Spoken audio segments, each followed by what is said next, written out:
उत्तर प्रदेश की राजनीति अक्सर चर्चा में बनी रहती है। लखनऊ में कुछ ऐसा ही देखने को मिला। जयप्रकाश नारायण की जयंती पर बुधवार को सपा के राष्ट्रीय अध्यक्ष अखिलेश यादव के जेपी एनआईसी जाने से रोकने के लिए एलडीए ने मंगलवार देर शाम गेट पर ताला लगा दिया। इतना ही नहीं, गेट को फांदकर कोई बाहर से भीतर ना पहुंच सके, इसके लिए लोहे की चादर की दीवार भी लगा दी गई। लेकिन जैसे ही अखिलेश यादव जेपी एनआईसी पहुंचे तो सपा कार्यकर्ताओं ने गेट को फांदना शुरू कर दिया। इसके बाद कुछ तस्वीरें सामने आई जिसमें खुद अखिलेश यादव भी गेट को फांदते हुए दिखाई दे रहे थे। फिलहाल पुलिस ने हल्का बल प्रयोग कर भीड़ को हटाया। जैसे पहले कार्यक्रम समाजवादी लोग करते रहे हैं, उसी तरीके से आज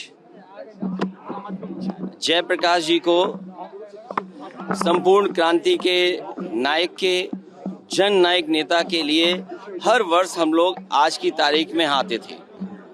और ये कोई पहली बार नहीं है कि इस जेपी समाजवाद म्यूजियम में हम लोग माल्यार्पण करने पहली बार आ रहे हों।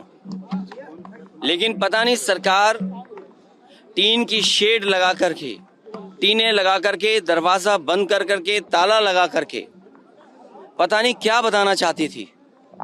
ये वही जेपी है जिन्होंने संपूर्ण क्रांति का नारा दिया था, और वो इसलिए दिया था कि उन परिस्थितियों में उस समय पर चरम सीमा पर महंगाई थी, चरम सीमा पर बेरोजगारी थी, चरम सीमा पर भ्रष्टाचार था, और न जाने कितना उनके साथ देश के समाजवादी नेताओं को जेल जाना पड़ा, इमरजेंसी लगी। और जिस समय वो पीजीआई अस्पताल में थे, उस समय जो उन्होंने जेल डायरी लिखी, उसमें लिखा कि मैं कैसे सोच सकता हूं एक लोकतांत्रिक देश में इमरजेंसी लग जाएगी। उसमें न जाने कितने लोगों को जेल भेजा गया।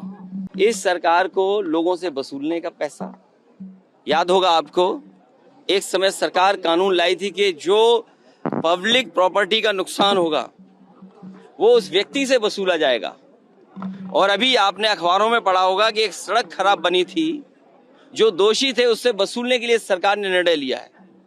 आज जो जेपीएनआईसी बर्बाद हो रहा है, समाजवादियों का म्यूजियम बर्बाद हो रहा है, या आपका ये गोमती का रिवर फ्रंट बर्बाद हो रहा है, तो कहीं ना कहीं सरकार को इसकी भी भरपाई करनी चाहिए। और जो बुलडोजर लेकर के घूमते हैं, कम से कम उन्हें अपने वेतन से भरपाई करनी चाहिए इसकी।